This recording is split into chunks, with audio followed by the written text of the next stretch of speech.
So I thought I'd do a video, an update about my OCD, about what's been going on. Oh man, this has probably been the hardest week of my entire life.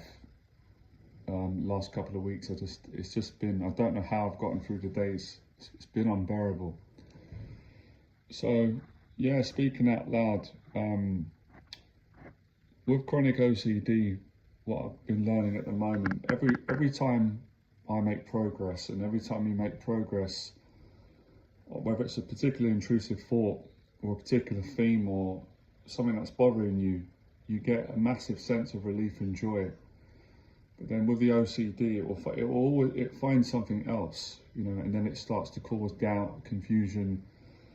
Some examples I could give, and this is how bad the disorder is and how it lies. So for example, I'm wearing a green t-shirt. Now, I know it's a green t-shirt, and I know I've got a t-shirt on a long sleeved, but OCD, like in an hour's time, with all the intrusive thoughts and all the emotions that it triggers and all the doubt and uncertainty and shame and guilt and fear and just, it can actually start to make you doubt, did I have a green shirt on? Am I sure I had a green shirt on? And as soon as you go in to start checking and questioning and making sure, it just makes the OCD stronger. I know that wasn't a great example, but that's the level of madness. Now, obviously, someone who doesn't have OCD would just think that's mental, like you're talking crazy.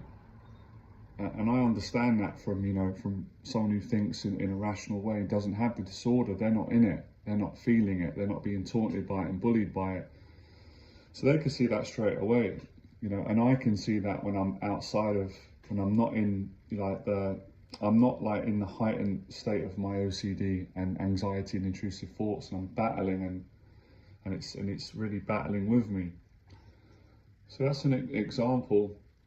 But yeah, it's a chronic condition. I'm still in shock. I'm still processing what I'm dealing with, and like I said, I realise that I've had it since I was a kid, but I didn't realise how bad it could actually get and how it could change, and it could just go on to any theme that it wants and make me feel awful and terrible. So a lot of it is a thought disease. It is really a battle of trying to distinguish at times, what are my thoughts and what are not my thoughts. And it gets really tricky at times because I can't stop my mind automatically thinking things that I don't want to think and that I don't like, and they go against my values, my beliefs, my morals, everything about me.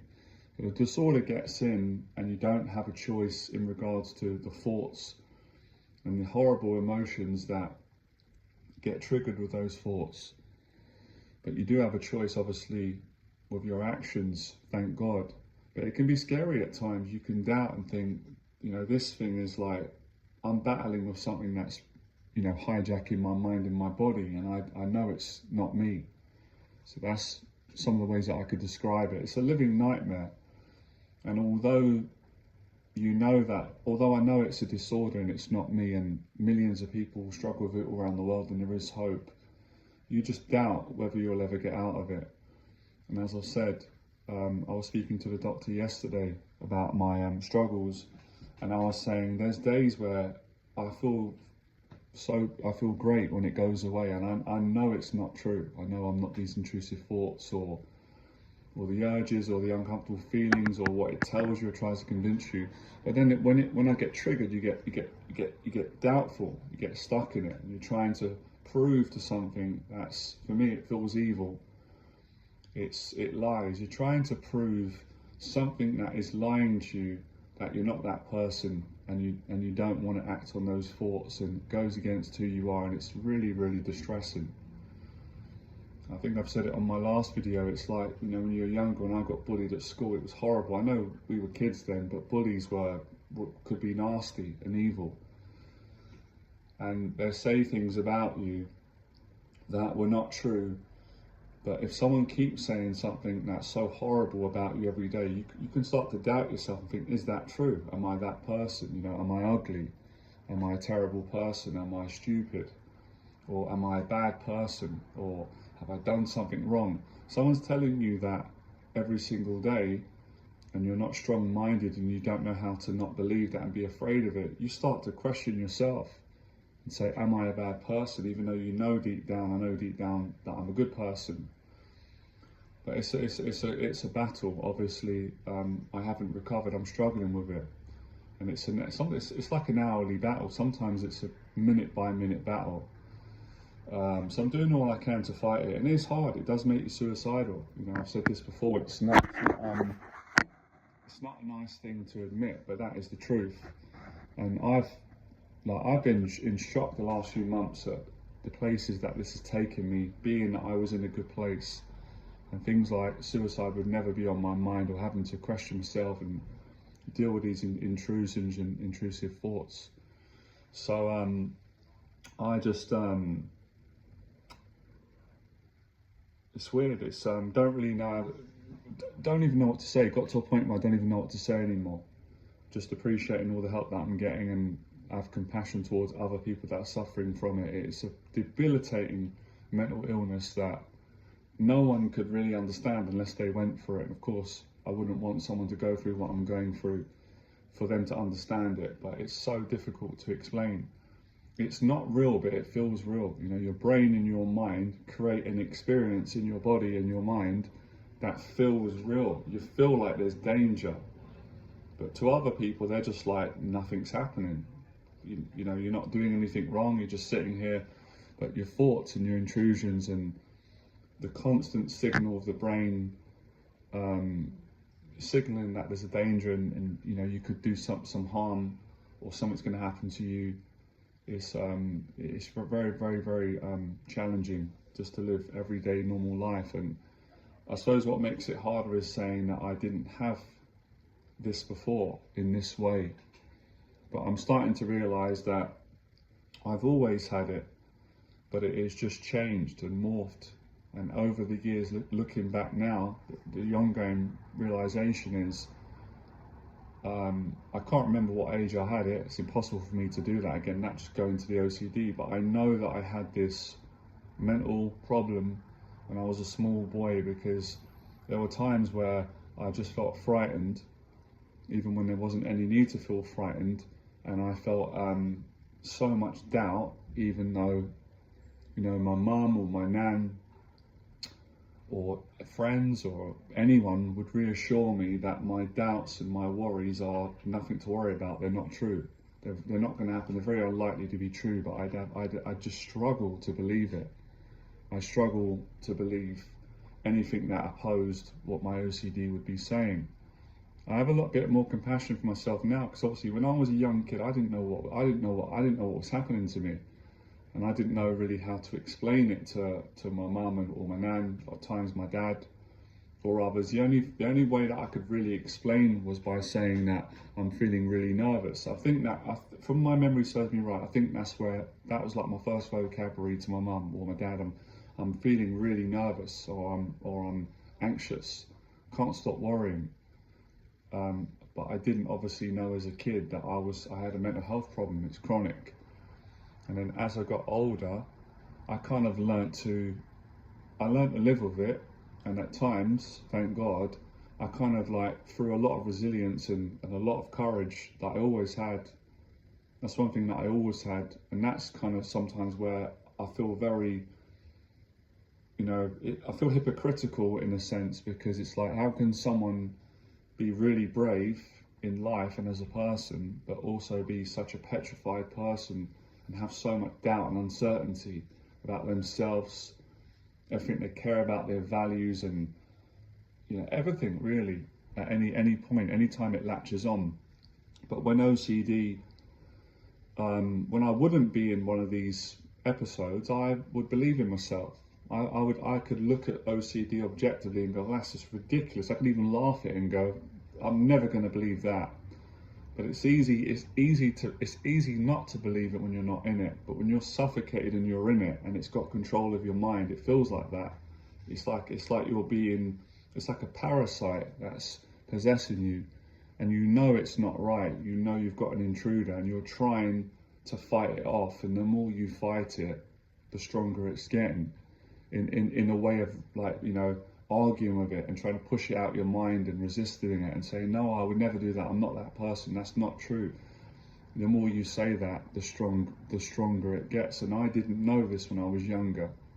You know, as a small kid, as a teenager, even in my 20s, even in my 30s, my natural reaction my whole life has been to, you know, to fight off evil, or to fight off something that goes against my morals, or that doesn't feel right, or something that is nasty or punishing. But I'm learning with the disorder, that's not the exact approach that works, that actually makes it stronger. You've got to learn to sort of not accept what it's telling you, but accept the presence of the intrusive thoughts and learn to not engage with them, not argue with them.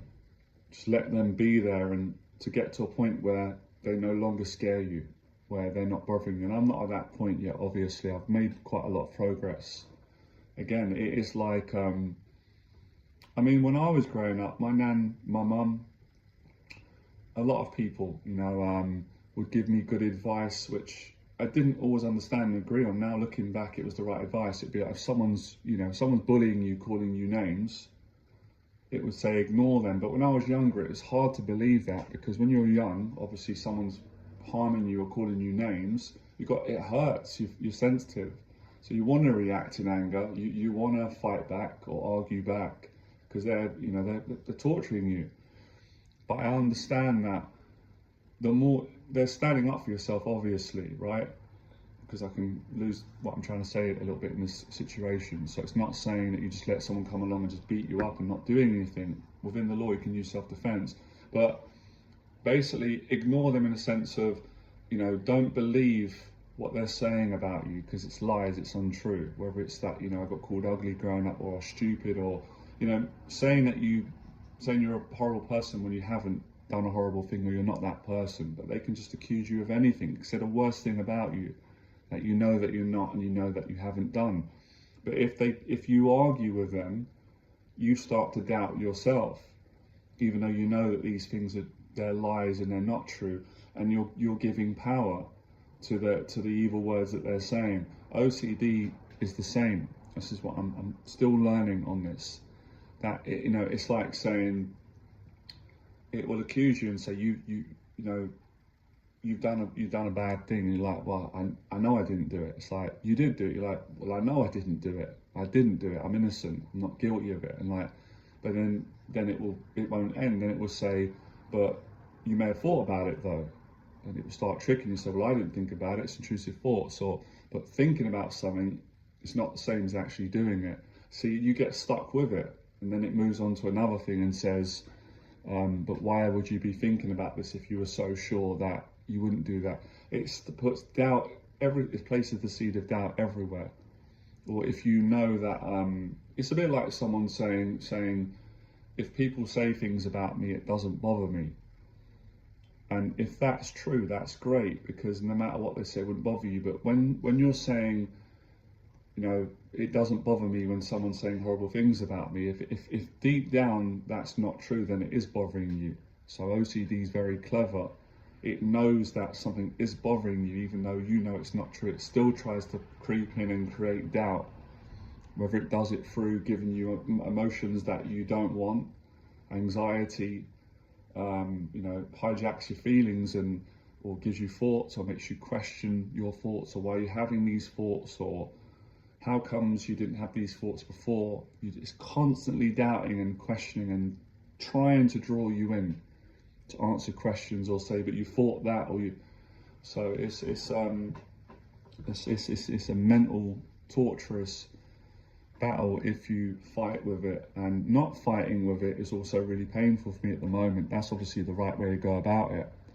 So either way is painful.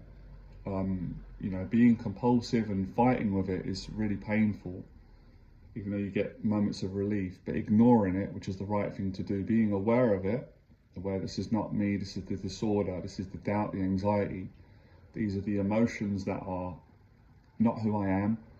So not getting confused by emotions. And I realized growing up as a kid, I struggled with all these things because of OCD. I struggled emotionally at times. I couldn't understand. I thought every emotion I feel is true. So if I feel a good emotion, then that's true. But that's not always the case. Just because, you know, like eating a lot of sweets and junk food can give you some good emotions, but later on it's bad for your health and it can give you awful emotions. So it's not true that the sweets are good just because they give you good emotions. And we can experience really bad emotions because of human guilt or shame or being affected by someone else being hurt or someone saying something about us. We can get a terrible emotion. That doesn't mean that it's true. It doesn't mean it's a reflection on me as a person, who I am. So it's really not getting caught in the trap of thoughts, feelings, urges and emotions, which is where OCD preys on all those things to get you to start to doubt yourself and give it what it wants, which is attention, compulsive behaviors, etc. But yeah, just hearing people online and realizing, wow, I've had all these things, you know, at some point, you know, with a religion, with relationship OCD, with existence, with death, with suicide, with money, like I said, with really disturbing intrusive thoughts, with fears of making mistakes, with fears of being a bad person, or I even had, growing up, had fears of being a good person, because that's who I've always wanted to be, because, you know, what are the consequences of that? Might be punishment for that other people don't like that. A lot of this goes back to school. I think I don't have all the answers, and no one does, with how OCD originates, but I think a lot of my OCD was getting bullied growing up and being so affected by that. I think it affected my brain. I think it caused trauma, and it has affected parts of my brain, no doubt. And I don't know how I've managed for so long living with this disorder. Like I said, the thing that I am grateful for, I remember lots of times in my life where I guess I beat it in a way because it went away, and that's the happiest times of my life. I used to always wonder that, why do I feel so good now in my life? Like I used to try to like find the reason. Is it because I've got a girlfriend and that's a nice thing and I'm in love? Is it because I've got some money now and I'm not financially worried? Is it because I'm, you know, getting on well with my family?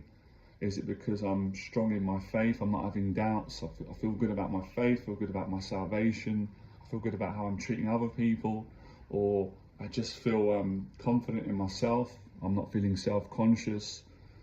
Now, I would always try and find answers quite obsessively as to why I was feeling good, and I think it was because I was afraid of losing that.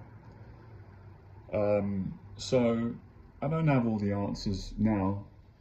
Maybe I've got some answers, as opposed to how has it been at times in my life when I've been able to help other people, run a business and just do many things in life and really enjoy life and not be crippled with OCD, and even ask myself, how has there been times where I haven't had intrusive thoughts?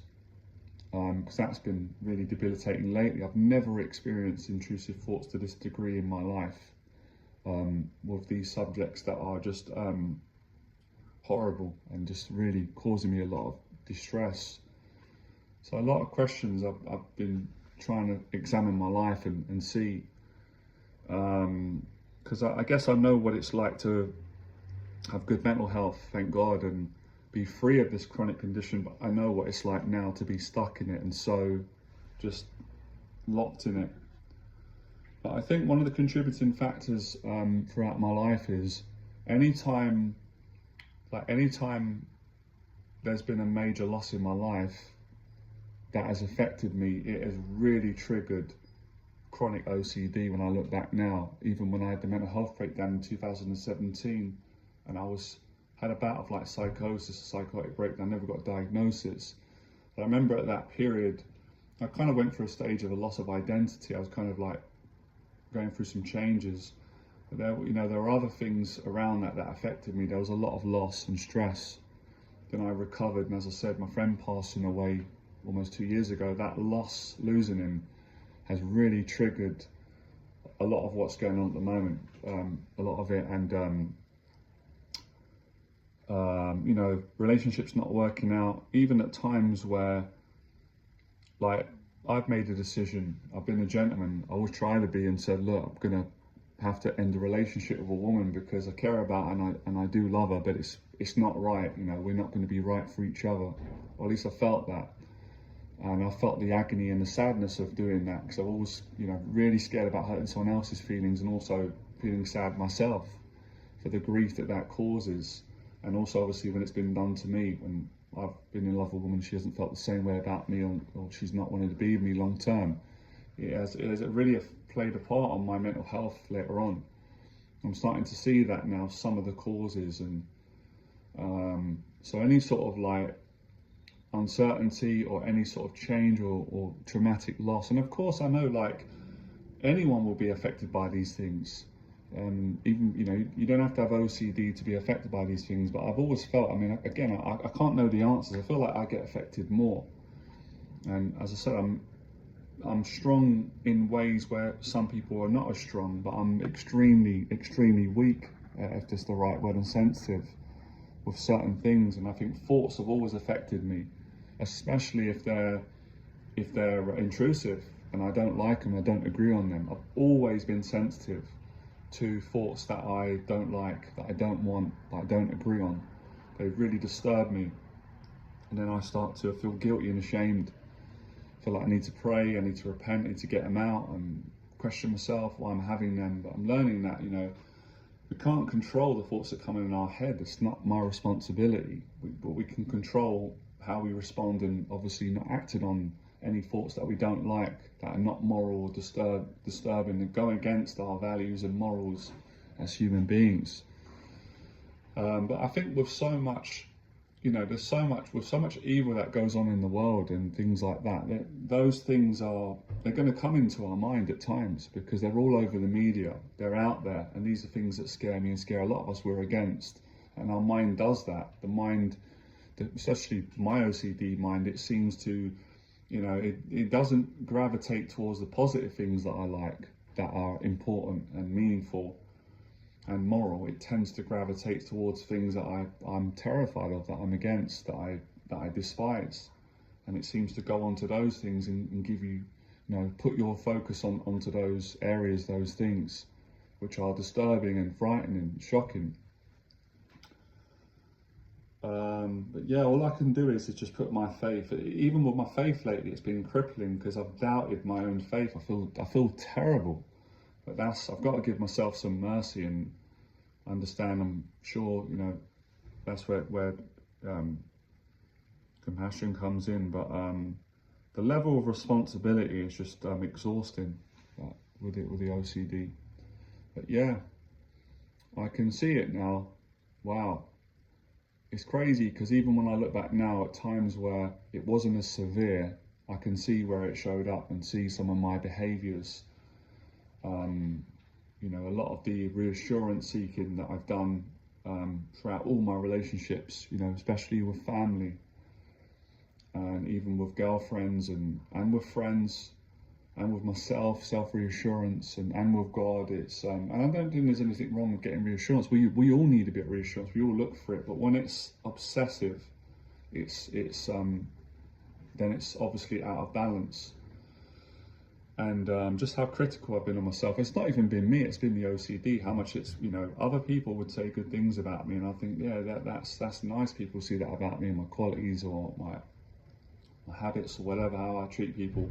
But the OCD would always say awful things, or it would always oppose it, or throw in a little bit of doubt and say, well, how do you know that you're really good?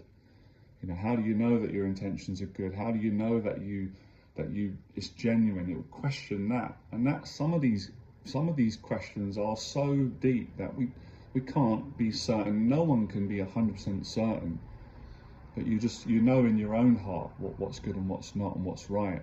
But if someone, again, and as I said, it will question the colour of a t-shirt and say, but how do you know 100% certain that the t-shirt's green? And then it just becomes ridiculous.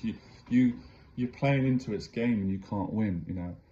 And how do you know that you exist? And how do you know that 10 years ago that you really did visit that place? I think this is what I've suffered for a long time. I remember saying some of these things to friends, and they were like, oh, I haven't had that. I was like, have you ever had where Let's say like you go out with your friend, you have a lovely day, and then, you know, when the next day comes or next week and you're sort of reflecting on a good memory, but then you question it, you're like, did that really happen? Was I really with my friend? How do I know that? And the OCD, that's what it does.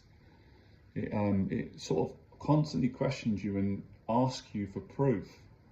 So it's hard, even with all little things how it creeps in, you know. I've said before, it's hilarious, even with money, when I've, you know, earned money at work or had a payment or been paid by Universal Credit or whatever, money in your account. You look into your account, you see that you've got money, and an hour later, my OCD could question and say, how do you know there's any money in your account, or there's that amount? You might have miscounted. And I would count something like 20 times. So it really is chronic, it really does.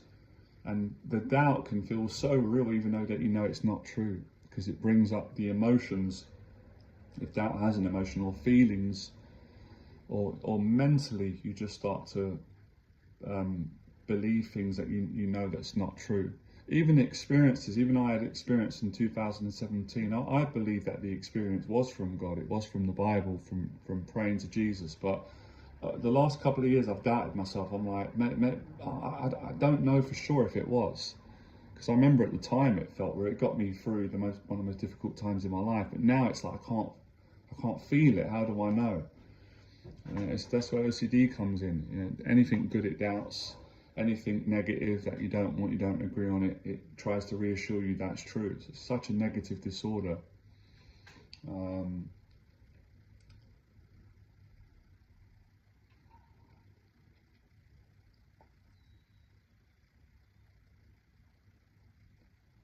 It's weird, really is bizarre, but as you understand it more, it makes sense, but it's still difficult, you know, even when you understand a lot. Go online, I'm doing the therapy and what I can do.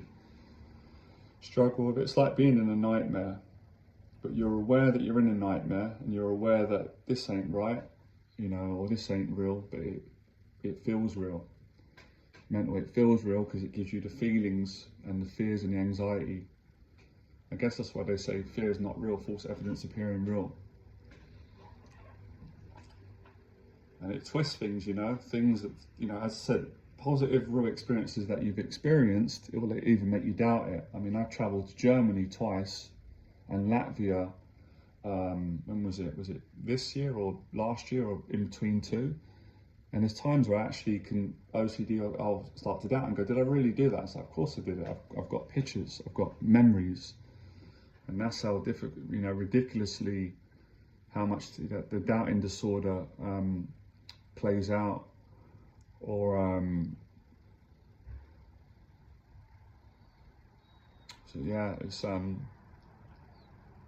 tough one. Really is tough. I'm fighting every single day and trying not to fight in a way, as I said, where it feeds the disorder. That's where it gets confusing sometimes, because, you know, recovery and strength is a lot of it is about, you know, fighting and having a warrior spirit. But with OCD, if you fight it in the wrong way, you don't win, it wins. You feed it, it gets stronger. So it's just trying to ignore it, being aware of the thoughts and the emotions and the urges and its accusations and its lies, but not engaging with it, not buying into it. So yeah, that's it for now.